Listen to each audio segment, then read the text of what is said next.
Okay, let's get right to it. Debbie, Sally, Jackie, and we've also got with us Jim Kingston. He's running for Congress, son Hi. of Jack Kingston, a good friend of mine. Many years, Jack and I go back. Your father, as you know, many years been supporter of your father, Jim, for a very long time. We've been friends forever. We're also part of a very select few, and those were the people fired by CNN who were Trump surrogates. There's a handful of us, so we have our own little sorority going on because they couldn't roll us, so therefore they fired us and hired people they could roll back in the day. Anyway, it's good to have everybody with us today. Before we get to Jim Kingston, I want to start with Jackie Harling, Chair, District 14. Brian Kemp set a date. Give us an update. Yay. Um, Marjorie Taylor Greene's resignation kicked in on January 5th, and Brian Kemp. Thank you, Brian, for taking less than a day to get the dates on the book. March 10th. March 10th is the special election to fulfill her seat and her term, and the runoff is on April the 7th. And candidates who want to run for that, the qualifying period for that is January, just right around the corner, January 12th, 13th, and 14th. So, yay. Now we know. We know what we can tell people when we knock down their doors. And that's what we're going to need to do. Give us an update on how many total candidates are there. I'm going to make a cup of coffee while you're doing this because we had a long segment that ran way over. Tell us about how many candidates are in it, how you're going to navigate your way through forums. Give us an update on that, Jackie. Okay, so right now we have 21 Republicans who have filed with the FEC, and we have 2 Democrats. So I'm not going to count candidates that have said I feel led to run. I'm just counting the ones that have filed. So we've got qualifying just right around the corner. I believe that many of these folks are going to drop out when it becomes the time to visit Atlanta and pay $5,220 to qualify, because they're going to have to turn right around and do that for the primary as well. So that's a nice chunk of change. So obviously we have too many candidates. This is a jungle primary. We shouldn't have jungle primaries in Georgia. It's ridiculous. It's the perfect opportunity for Democrats to take over an area that is full of Republicans. We are hard red in the 14th district. It's Northwest Georgia, and my God, family. We love our guns, our family, our God. We don't want a Democrat representing us. No. We're already offended enough that we have 2 Democrat senators in Washington representing us. We certainly don't want Marjorie Taylor Greene's seat taken by a Democrat, and not many people think that's a real risk. But I, however, am not one of those people. If you have a jungle primary and you have a 70% pie, shall we say, and so we're 70% Republican, right? So if we have a 70% pie and we have 20 pieces of pie and we have a 30% pie and we have 2, there's a chance we could have a Democrat in her seat. No, there's not, because they can't get over 50%. That's number one. So there's no chance of that. And then you got to go to runoff, and then they're back to 70-30. So a Democrat is not going to win. Well, I understand we have to fight hard. We understand can't you're be ringing the complacent. bell, and you can't leave it to chance. If I were you, I'd be saying the same thing, exact same thing. As chairman of that district, I'd be saying the same thing. But I'm not you, and I'm on a national radio, and there is zero chance that this seat gets into Democrat hands. There's going to be 2 candidates after the 10th. There's going to be the Republican that had the most votes, and likely the Democrat that got the 30 or 28% that's going to come in first or second, and that's going to be a runoff. And then the Republican is going to win. If it was Jackie Harling, you would win. If it was Sammy the Cat, Sammy would win, okay, if he got an R by his name. So there's not going to be a Democrat in that seat. But I get what you're saying. But the bigger concern that I have is you got 20 some odd Republican candidates, how do they even get a fair shot? Like, is there forums? Is like, Debbie, how do you even navigate your way through any of this? Well, I think the candidates that are going to rise to the top are the ones that raise enough money to get their message to voters. Those are the candidates that are going to rise to the top on that. If you don't, you can be the best messenger in the world, the best candidate in the world, but if you can't raise the funds necessary to get your message to 95% of the GOP primary voters that are not active in the party, you're going to lose. So I think a lot of folks are going to look at fundraising totals, and when those are released, we'll see who the top candidates. I mean, do you guys really see anybody beating out Colton Moore? Sally, honestly. I mean, he's got name ID. He's elected state senator there. He knows the district. He's raising money. I mean, I just can't see a scenario where he doesn't come in first or second in that jungle. Sally. Sally, your mic is muted. No, Sally. Go ahead, Sally. Put on your mic. You got it? Can you hear me now? Yes. Go ahead. Okay. I definitely think that obviously Colton is a top runner.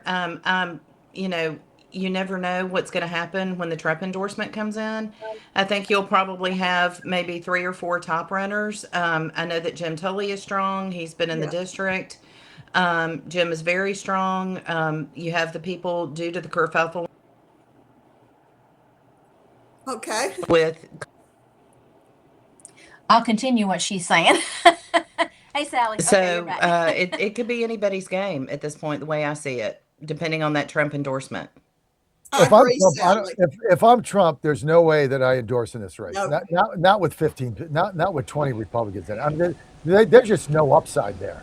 It's too muffled. It's too jumbled, and there is no way I do this. I believe he's going to. I believe he's going to endorse. This seat, Marjorie's seat, is too important, and I think they're going to put. I think they're going to do an endorsement. I think it's going to be sooner. Who do you think it'll be? No, not gonna. I have no idea who they're gonna pick, but I believe they're going to endorse. What? I don't know if they will make an endorsement until the runoff. Do they see which top 2 candidates are in the runoff? I think they've got to look at Colton Moore. There's other candidates that are in the district running. I would not want to handicap this. I think it's going to come down to which 2 candidates are in the runoff. You have the DA, Clayton Fuller, that's in that district. He's hired Brandon Phillips, who has got, he's got connections to the Trump campaign. So, we don't know what's going to happen until the runoff, till we see which candidates go to the runoff and see which candidates are able to raise the necessary funding. That's who is going to win, the candidates that can raise money. Well, when's the first funding release come out, Debbie? I think the quarter actually has ended, and I'm not sure, Jackie, with it being a special primary or jungle primary election, when the reporting on that is due, but I can tell you the other races will come out in January, because as of December 31st, so I think they're going to start coming out pretty soon. I don't know why that would be any different. It's a federal race, so they got to make their disclosure the first couple weeks in January. Through the quarter, and we'll see then where the money is, right? I would expect that to come out. Let's get to this fraud allegation. And look, I have no pick in this race. I'm no dog in this fight. I just hope that the candidate that comes out of there has the wherewithal to easily dispatch the Democrat in the runoff, which I believe will happen. Let's get to this fraud allegation of one of the Democrat House members, Sally, in Atlanta, stealing unemployment funds. What was it, $14,000? What was that about,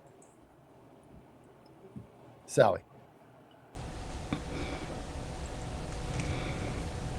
Sally, we can't get. Jackie, are you at all familiar with that? Now we lost Jackie. Okay, we're losing everybody. Debbie, you're my Hey. final hope. Hey, I think the fraud allegation, I believe if you're talking about the use of PPP funds, Yep. there were a lot, and it's expected. We had two Democrat legislators in addition that have just resigned out of the blue. So, and they resigned not too long after the fraud allegations with the PPP funding. The other legislator was charged. There was a lot of people that got PPP funding, COVID PPP funding that did not need it. They just used it to buy luxury items or to fund a campaign or to buy a house and cars. I mean, if there were a lot of folks that got their PPP loans forgiven because they really needed it, and a lot of folks didn't really need it, and just abused the system, much like we see with the fraud and abuse going on with the Somalis Yeah, in but Minnesota. wait. Not needing it and having it available and taking it is different than fraud. I mean, Yes. what was the Democrat that just got ensnarled in this? What was her name? I don't have it in front of me because I I don't either. I'm sorry, but Tyler, we look expect this more. up. Just yesterday, I just don't have it in front of me, and I will be fumbling papers. Yesterday, they named a Democratic House member in Georgia of some kind of fraud on unemployment. Tyler, go ahead and look that up. In the meantime, do we have Jim Kingston with us? Is Jim on? Yes, and it was Karen Bennett. It was Karen Bennett and Debbie and Jackie. It was Karen Bennett. Yeah. And what was it alleged, Tyler, that Karen did? Jim? Looks like collecting, I'm just reading the headlines, $13,940 federal benefits during COVID. Right. But there's a difference between, I mean, companies took PPP, was offered to them, whether whether you needed it or not. If you were eligible, you took it. I think it was a loan. You got to pay it back. So that's one thing. But then I think what her allegations were is she was not eligible for it and took it. That's really what the difference is. When you submit false documents in order to get money, now you're defrauding the government. And I think that's where House Member Bennett is ensnarled in that. Well, if it involved unemployment, she could have claimed unemployment when she was still working and still Right. Well, getting paid. I mean, that's fraud, right? Yes. you can't collect, I would say that's what it unemployment is. and you're working because now you're collecting it under false pretenses, and you have to lie on some document. Because I've been on unemployment, right? We've all been there at Yep. Not all of us. I have. Not good, but I've been there. And every week you had to go in, or every 2 weeks. This is back when I was in Georgia, like every week or two, I don't remember when, but you had to give them how many jobs you applied for, if you were still unemployed, how many offers you had. I mean, there was a lot of paperwork to do in order to keep that thing in order to keep that thing accurate. You had to go to a job fair or something, as I recall. It was a very long time ago, in between jobs, back in the day. But so if you're lying on that, and you're caught. Well, then you're just stealing money, because that Yep. unemployment is there for the people that are unemployed, not people that were unemployed for a week, got a job, and still collected it. All right, I don't know what's going on here with our sound here. Is Jim with us, Tyler Kingston? I'm Yes, here. go Can ahead, you hear me, Jim. John? Yeah, okay. Yes, y'all hear we me? can hear you, Is Jim. Jim Hey, by this phone? is Debbie. Is Jim by phone or video? I'm on the phone. Video with no camera. All right. We got to get Peach Crew guys. We got to get this camera thing set up so we can make this work. This isn't our best foot forward today. Jim, you're running for Congress, 1st District, Georgia. Give us the lay of the land. Your primary's in May. How's things look? Why are you running, and then we'll open it up to the panel. Yeah, look, I feel great, and thanks for having me on. I would say, John, you and my dad getting fired from CNN is a badge of honor. So let's get that out of the way. That probably means you were speaking the truth a little too much from what I know about watching CNN ever. But I'm in a six-way Republican primary. Congressman Buddy Carter has held the seat for 10 years and has chosen to vacate it to run for the United States Senate. And I feel good. I've been of the 12 Republican sheriffs in Georgia's first district, 10 of them have endorsed me and over 50 other elected officials on the ground, everyday folks, mayors, county commissioners have endorsed me. And on top of that, Debbie touched on the importance of raising funds to get your messaging out. I completely agree. We've had a serious focus on raising money. I'm proud.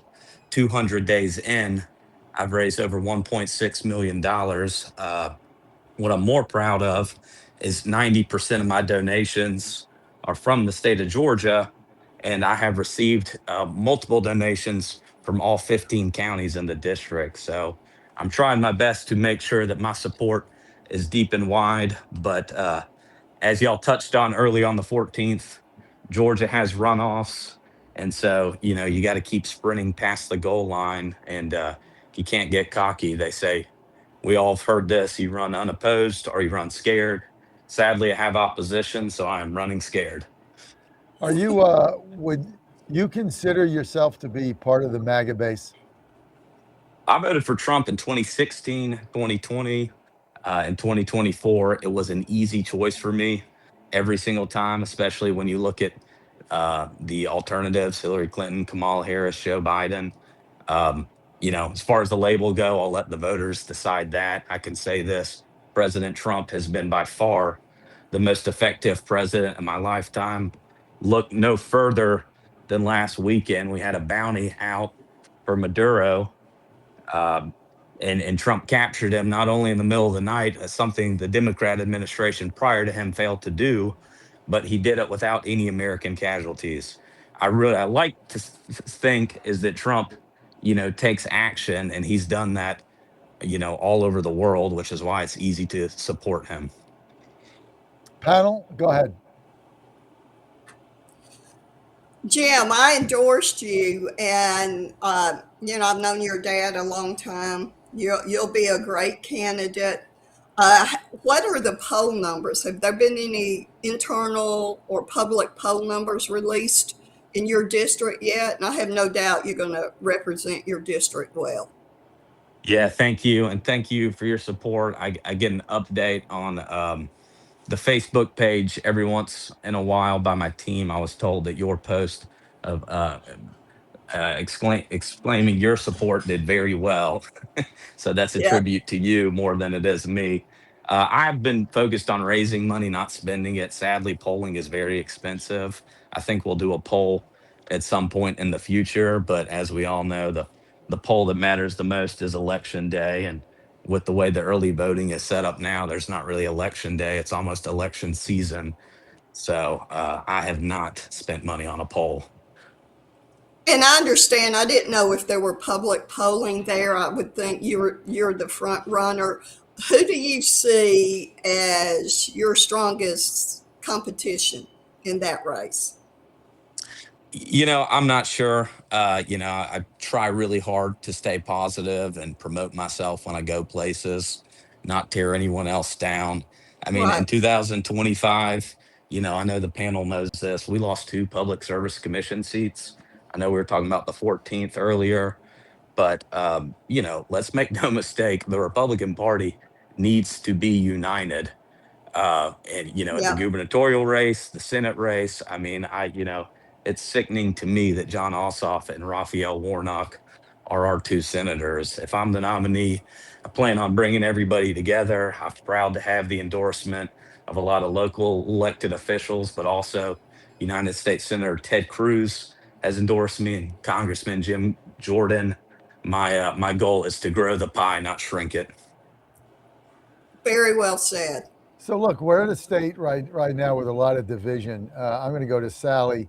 Sally, you're the Republican Party of Georgia, the apparatus in control of that has come under just withering criticism in the last, 60 days from anybody that I can think of. I mean, I get a post or a text a day blasting McCoon, blasting the party. You guys are out of touch.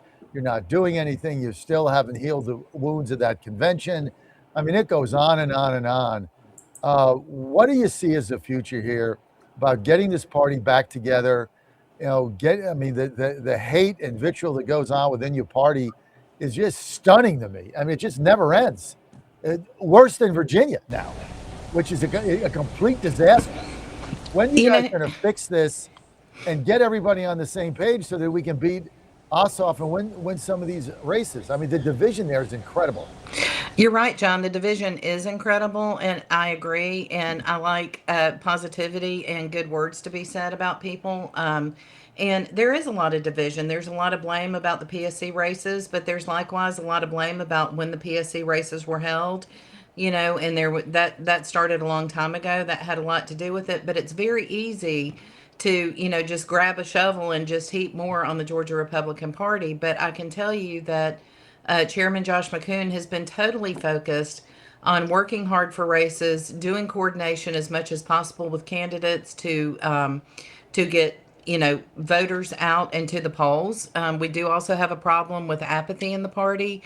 A lot of people think just because President Trump won that that fixes everything, and it does not. And so what I always say to the grassroots is, it's incumbent upon us to be active in every single race, from the dog catcher to the governor. We have got to be involved in every single one of these races.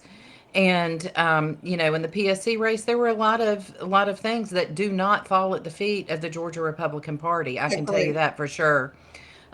We have worked very, very hard, and Josh has he's made chicken salad out of chicken, you know what, because we have had we have had a lot thrown at us if you think about it, John, for the last 5 years. Look at the first day I met you at the Georgia State Capitol when we were there after the election issues of 2020. And so hopefully the days of playing defense, we've had to fight Fonnie Willis with the electors. We've had to fight so many things on so many levels. And, David Schaefer had a lot to fight, and now that's finally behind us. And so as far as I'm concerned, it's a new day with the Republican Party. As far as the convention goes, I had a conversation with someone in one of the southern counties yesterday, and I understand having hurt feelings and feeling a certain way, but at some point in time, is your community worth it? Is our state worth it? Or our counties worth it?